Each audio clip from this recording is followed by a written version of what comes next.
What is the minimum AUM needed to have your own RIA? That is today's question on the Transition to RIA question and answer series. It is episode number 143.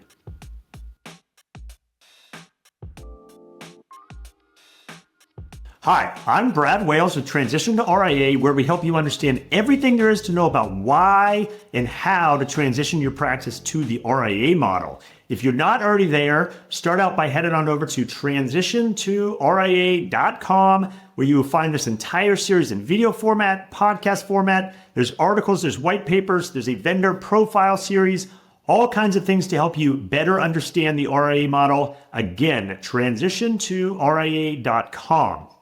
Okay, and today's episode is something I get asked fairly frequently, both in direct conversations or if I'm perhaps being interviewed by an industry publication or I'm on a panel at a conference is, hey, what is the minimum AUM needed or the minimum size practice needed to have your own RIA? And that's what we're going to kind of dive into here. And for those that have perhaps ever seen me or heard me answer that question, a rant I often have, and I will rant here as well, is that I'm a big believer anyone that gives an immediate answer to that question, so whoever that's being asked to, if they give an immediate answer with an immediate number, be very cautious. There's usually an agenda behind why they have answered so definitively one way or the other. And as we go through today's episode, I talk about all the variables involved, and I think you'll kind of understand that why. So just at a high level, be aware of anyone that gives you that instant answer.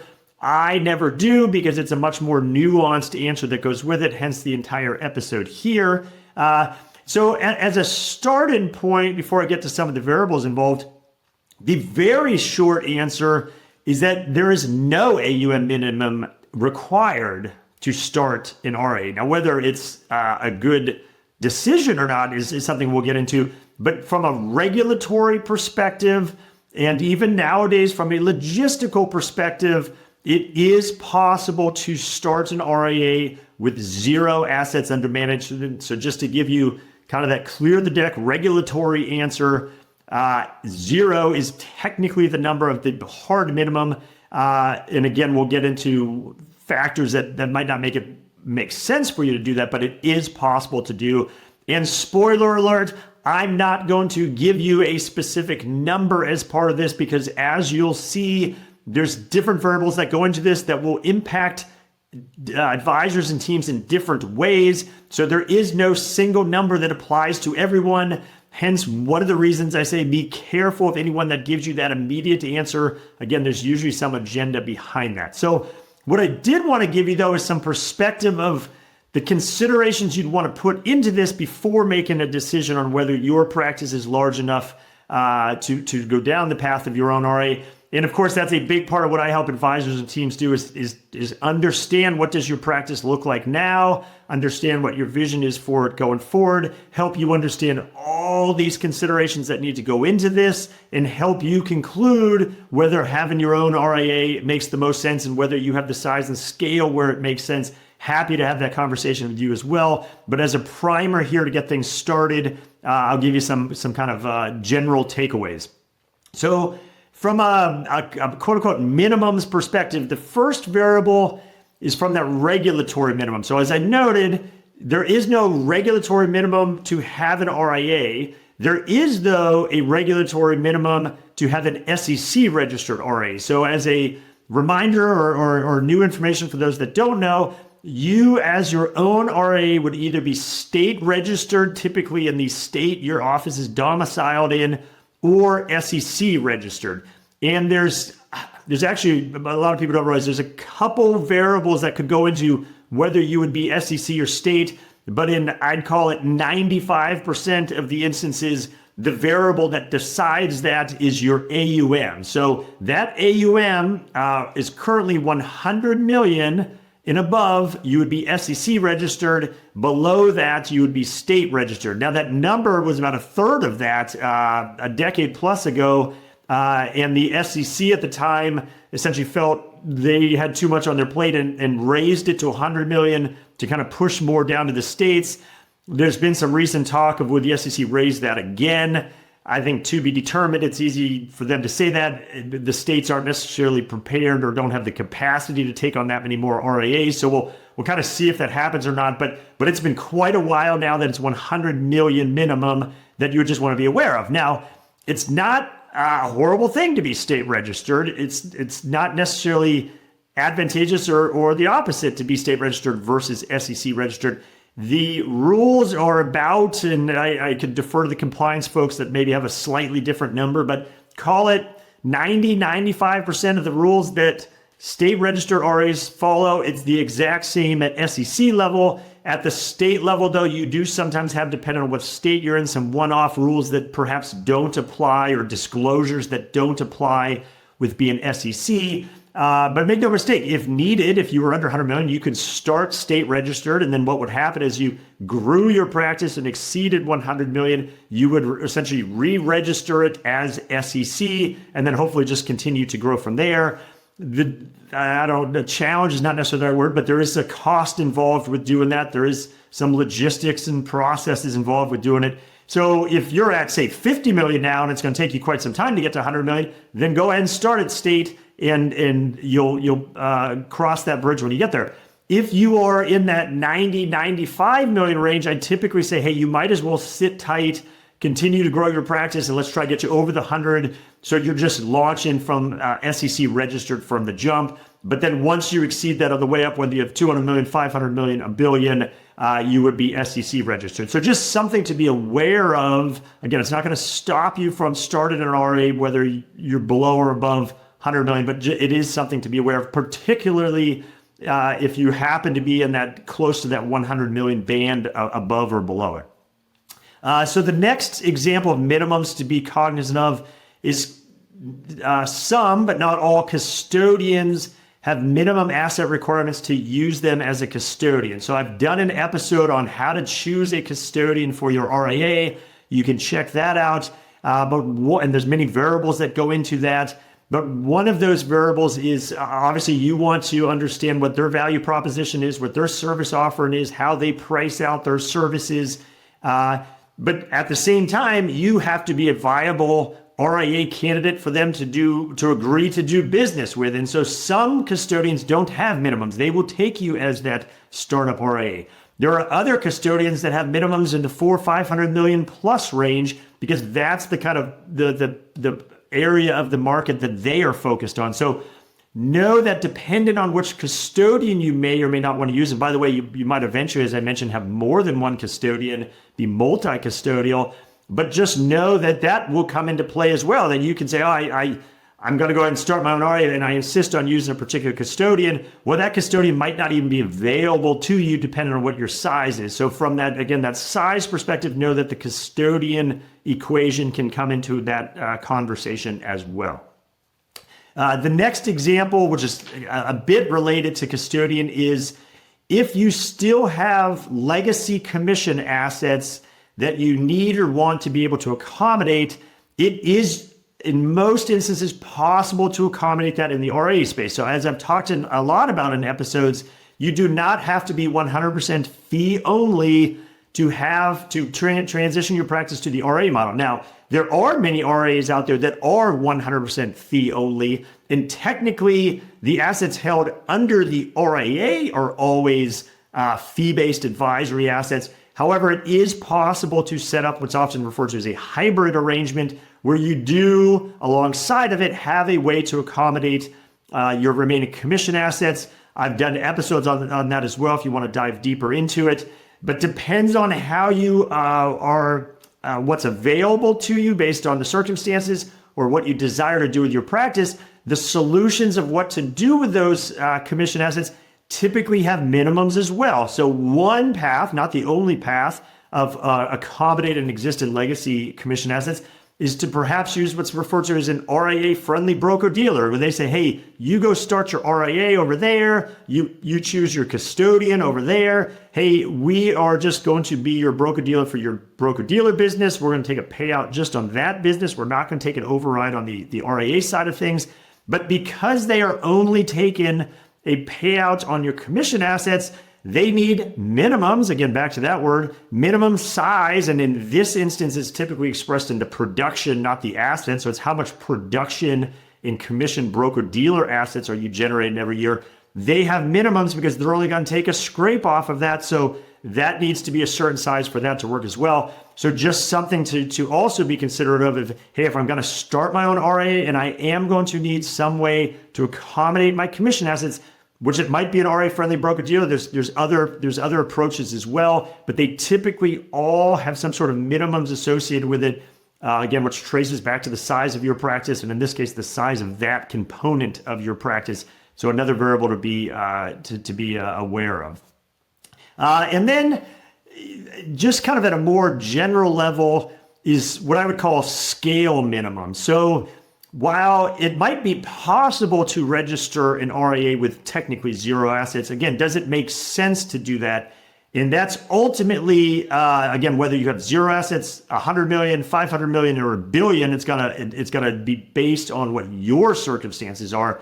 But to give perspective, the RIA model is generally a scale game. So I'm gonna give you just a few examples of where the bigger you are, generally the better the economics get. And so you kind of want to bake that into what might the best minimum size you should be before this makes sense to maybe have your own RIA. So a couple examples on that. One is technology costs. So there's all kinds of fintech solutions you might use having your own RIA. Generally, by far, the most expensive piece of a so-called tech stack is the portfolio management tool. I did a separate episode on what is a portfolio management tool if you want to learn more about that. Those are generally priced on a per account, per year basis. However, they generally always have a floor minimum expense that you have to exceed that regardless if you have less, regardless if, hey, you have, because of your number of accounts and you do the math on the per account charge, well, if that comes in below their floor, they say, no, the minimum is the floor size. So in some solutions like technology vendors, the bigger you get, the better that math's going to get, because if you haven't exceeded what that floor cost is, once you exceed it, then again, the math gets better and better as you grow larger so that you are able to achieve that scale. So technology vendors is one solution on that. Another example is the cost of compliance. So how to manage your compliance as your own RIA is well beyond the scope of this episode, but there is a process, there is a method to it. I've done episodes on it. I'm happy to discuss that with you as well. And generally, the very short answer is you lean on a third-party compliance consultant firm to help you manage that responsibility. And there's a whole range of these compliance consultant firms, from how much they will do for you or versus how much you have to do yourself. And of course, there's a whole range of prices that go with that. But the idea being, if you take kind of a general model approach with a compliance consultant firm, and just to throw some numbers out there, the cost of you having your own, or the compliance cost, the vendor cost with you with say 300 million would generally be the exact same at 400 million. So that cost is relatively fixed, that compliance cost. Now over time, inflation and whatnot, it will likely incrementally increase. But to just give perspective, you have that $300 million RIA and you grow it to 400 million, your compliance cost generally hasn't increased. There is that operator leverage that you achieve with that larger scale. So again, that's where you want to factor it in. Just because you can have maybe your own RIA at 300 million, does the math make more sense at 400 million or 500 million or something larger? So again, you want to factor in compliance costs.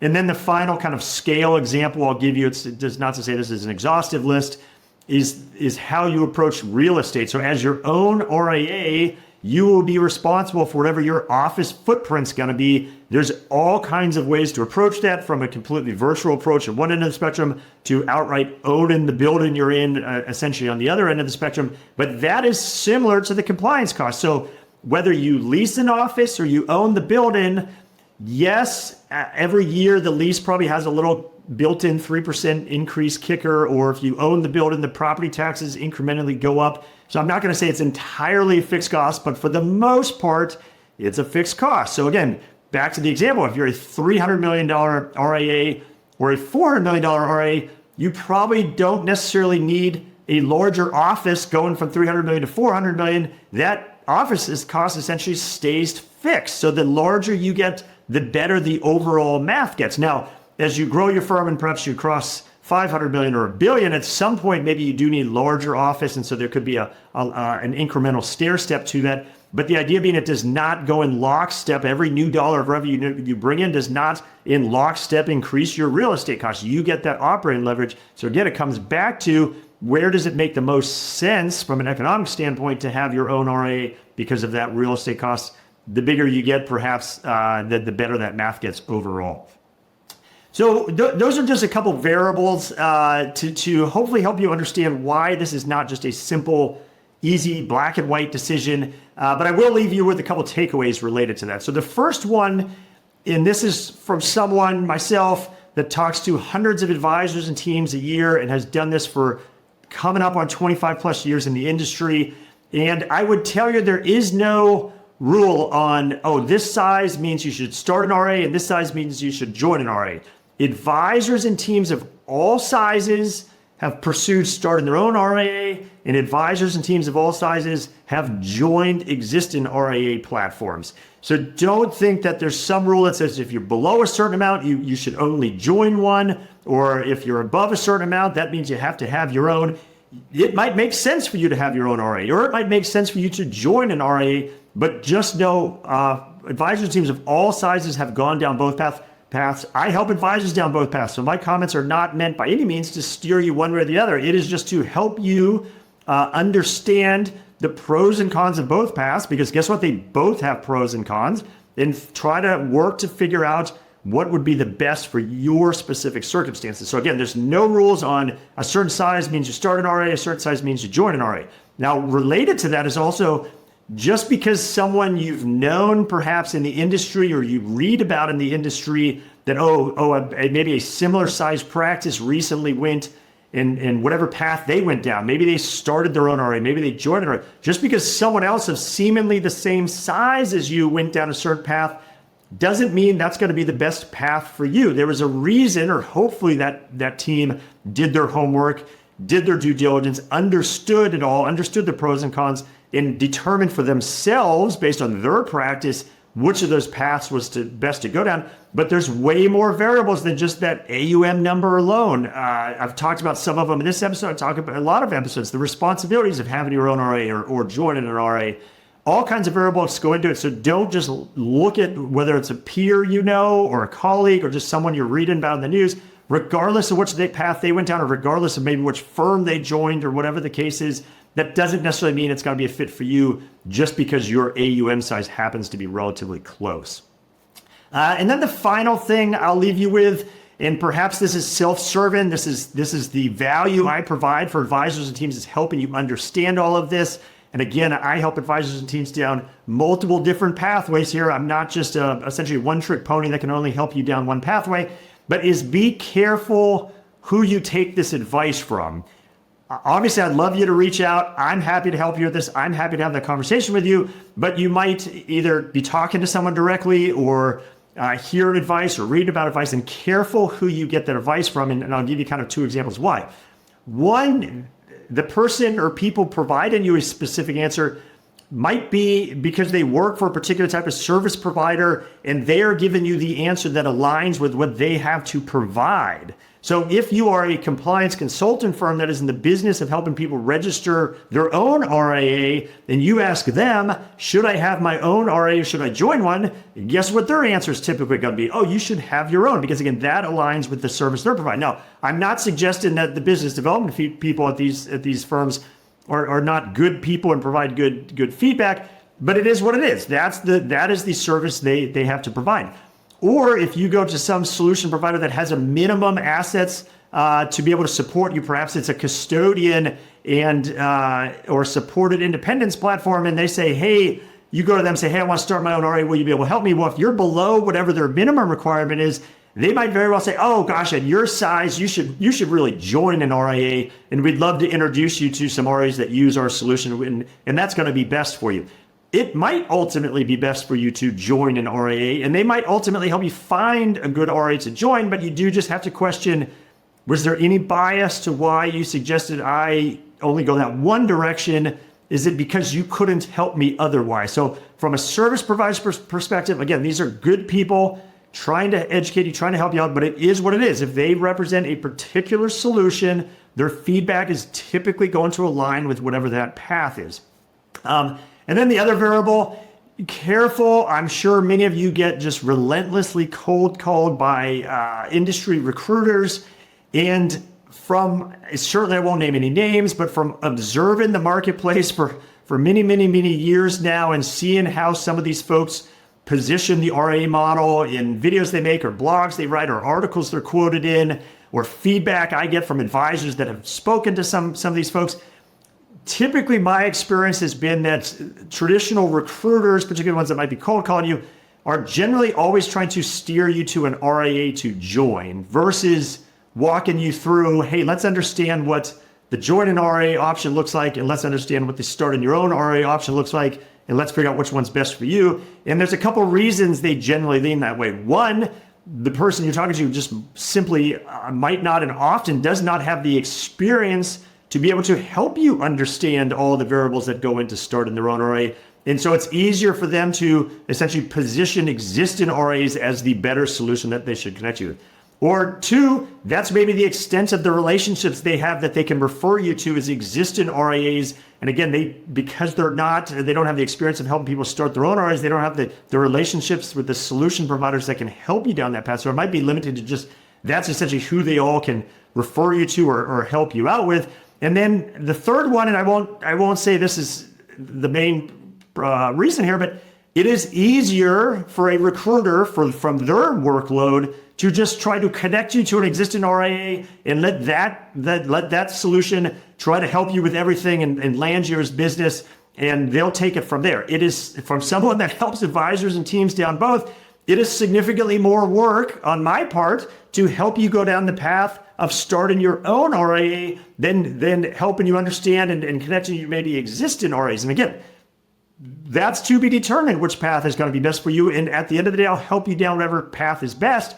But for folks that, again, either don't have the experience over here to help you down the start your own RIA path, it's going to be easier for them as well just to refer you to an existing RIA and try to convince you that that's surely the best path.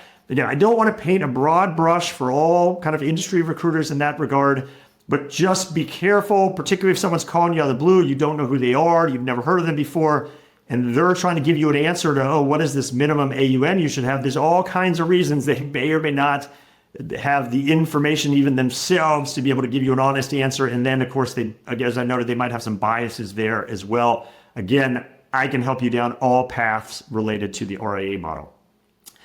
So with that, I hope that's given you some perspective of why this is not just an easy answer and why I rant about anyone that gives you an immediate line in the sand number. Usually, again, there's ulterior motives as to why they're doing that. And hopefully going through this, again, not an exhaustive list, is giving you that perspective of why it is a more meaningful conversation. You really need to think a lot of variables through before you should conclude anything related to the best path for your practice.